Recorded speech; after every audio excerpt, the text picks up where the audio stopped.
Les moqueries de Donald Trump n'y changent rien. Toutes ces dernières années, la côte ouest des États-Unis a souffert d'incendies meurtriers, de sécheresses ravageuses, suivies d'inondations catastrophiques. Et c'est l'agriculture qui subit de plein fouet le réchauffement. Alors on s'organise pour s'adapter et réduire au maximum l'impact écologique. À 60 km de San Francisco, Aviva Fried a visité une ferme laitière, un établissement prospère qui annonce peut-être l'agriculture du futur.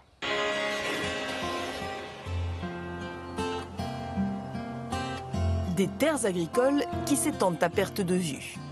La Californie peut se vanter d'une production fertile, mais c'est également le moteur d'une révolution durable. Dans la ferme laitière de la famille Strauss, c'est l'heure du déjeuner pour les quelques 500 vaches élevées ici. Le fourrage et les graines sont chargés sur le camion distributeur avant sa tournée, un camion qui fait la fierté de son propriétaire pour une raison bien particulière. Ça m'a pris 8 ans et 2 essais pour le transformer en camion électrique. Il a un moteur électrique, des batteries équivalentes à celles de 2 voitures. D'en faire un véhicule électrique, ça nous débarrasse des combustibles fossiles. Ça réduit nos émissions de carbone. Avec ce camion, on réduit nos émissions de CO2 de 18 tonnes métriques par an. Réduire les émissions de carbone, c'est l'un des chevaux de bataille d'Albert Strauss. Comme son père avant lui, il produit du lait et le respect de l'environnement tient une place prépondérante dans sa manière d'exploiter sa ferme. Le camion distributeur est l'un des nombreux exemples des aménagements durables qu'il a entrepris. L'électricité qui sert à faire marcher le camion provient directement des excréments de vaches. 2 fois par jour, les étables sont entièrement nettoyées, le lisier est évacué puis séparé, d'un côté les matières solides, de l'autre les liquides. Les liquides sont évacués dans ce bassin où les bactéries digèrent les matières fécales et libèrent du gaz. Environ 65 à 70% de méthane et du CO2. Ce gaz est injecté dans un moteur, il sert de carburant et fait marcher un générateur. On récupère aussi la chaleur du moteur pour chauffer l'eau et nous produisons l'électricité pour toute la ferme. Le digesteur d'Albert Strauss lui permettrait de réduire les émissions de gaz à effet de serre de 1600 tonnes métriques par an, l'équivalent des émissions de 350 voitures.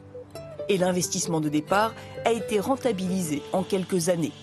L'électricité produite fait fonctionner toute la ferme, y compris l'essentiel, les machines à traire.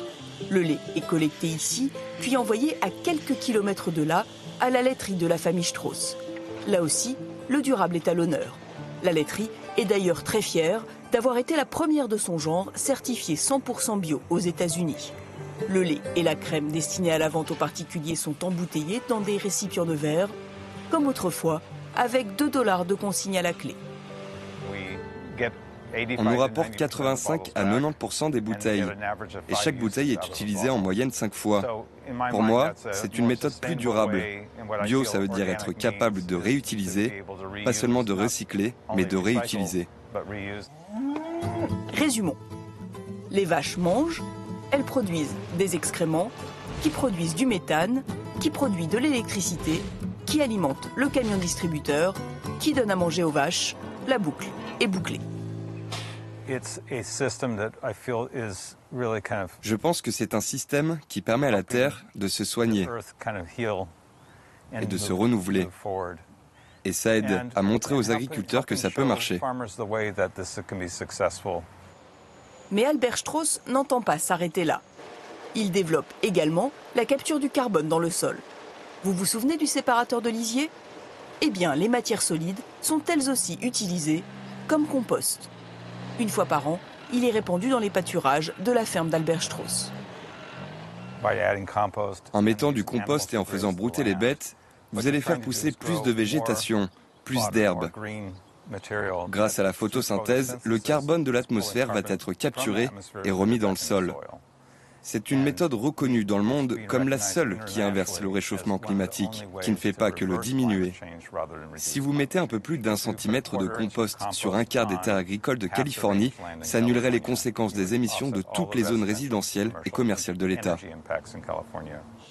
Des chiffres qui ont de quoi faire rêver. La séquestration du carbone grâce à l'agriculture serait-elle une solution au réchauffement climatique ? Pour le savoir, il faut aller à 80 km de la ferme d'Alberstrauss, à l'université de Berkeley. Bonjour, ça va? Les échantillons sont arrivés? Tout va bien? On en a beaucoup aujourd'hui, 60.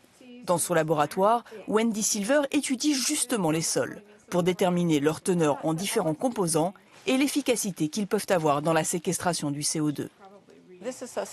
Ça, c'est ce qu'on appelle un agrégat de terre, une motte. Dedans, il peut y avoir un peu de carbone qui est emprisonné et protégé de la décomposition microbienne. Ce carbone a le potentiel de rester séquestré pendant des années, des décennies, voire parfois des millénaires.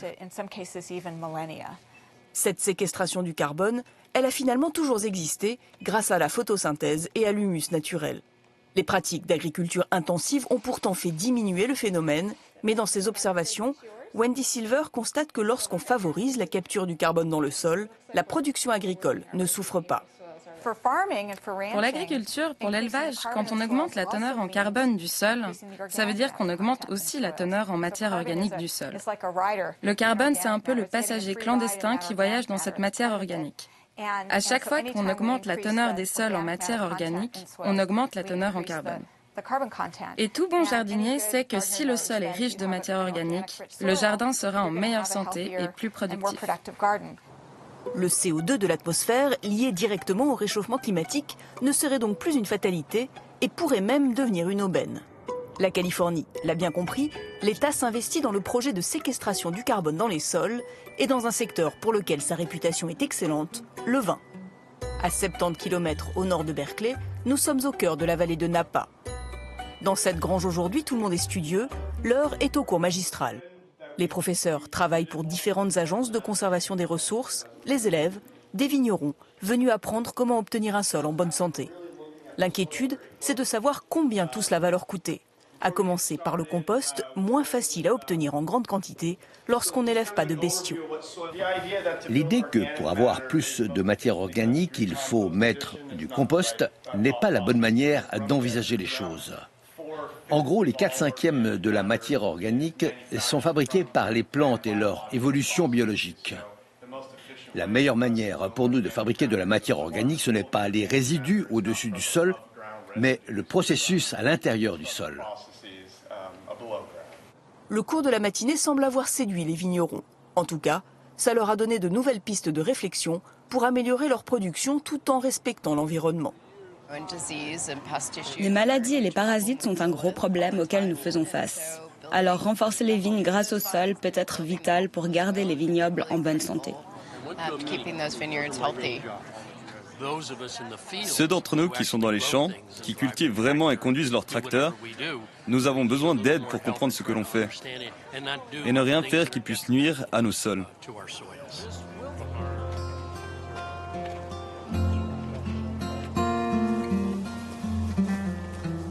Après la théorie, la pratique. La petite troupe d'étudiants s'enfonce dans les vignes pour rejoindre des ateliers où les professeurs vont leur montrer comment prélever des échantillons de leurs terres. J'ai acheté cette balance alimentaire, elle pèse jusqu'à 1/10 de gramme. C'est tout ce dont j'ai besoin et ça coûte $25. Première étape qui leur permet de s'assurer que ce qu'ils font est vraiment bénéfique. La santé du sol, c'est de savoir qu'un sol est vivant, qu'il respire comme vous. Il rejette du dioxyde de carbone tout comme vous. Trop de dioxyde de carbone, c'est ce qui vous arrive à la fin d'un marathon, vous n'êtes pas bien. C'est trop, ça brûle toute la bonne matière organique du sol. Mais trop peu, ça veut dire que le sol est endormi et ne fait pas son travail de production de nutriments. La Californie accorde des aides aux éleveurs et agriculteurs qui veulent se lancer dans la capture du carbone et entretenir la bonne santé des sols. Car comme souvent, le succès de la méthode passe par son intérêt financier. Les gens sont très intéressés, mais bien sûr, il y a ceux qui font tous les calculs du début à la fin. Et si les chiffres ne sont pas bons, alors on doit fournir plus de données économiques pour soutenir la bonne santé des sols. Ceux qui possèdent vraiment beaucoup de terre peuvent faire une grosse différence. La Californie s'est engagée à réduire ses émissions de CO2 de 40% d'ici 2020. Et un changement dans les techniques agricoles pourrait aider à atteindre cet objectif ambitieux, d'autant que plus de 25% de la surface de l'État sont utilisés pour l'agriculture.